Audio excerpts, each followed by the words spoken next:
Hi, I'm Chef Belinda, and welcome to my kitchen. Today I'm going to show you how to make pigs in a blanket.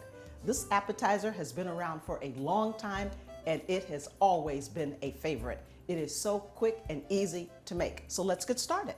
For our pigs in the blanket, we only use 2 ingredients. We have our puff pastry, and then we have our little smokies. So we're gonna start by rolling out our puff pastry just a little bit. We've got it, it's thawed out, it's on the board. What we're going to do is just roll it ever so slightly, and really what we're trying to do is just seal up these seams. And then we're gonna take our pastry cutter, and we're just gonna make strips about 3/4 of an inch or an inch, and they don't have to be perfect. And then we're gonna go down these seams. That's it.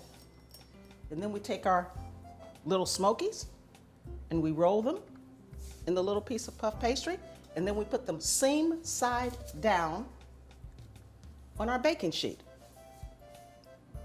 and space them about 2 inches apart because the puff pastry will expand a little. If you have small children at home, this is a fun thing to do with them. You can let them do this part because after all, they're only working with 2 ingredients. These are our pigs in the blanket all wrapped up. So now we're gonna put them in a 375-degree oven for 12 to 14 minutes. Now we're ready to take our pigs in the blanket out of the oven.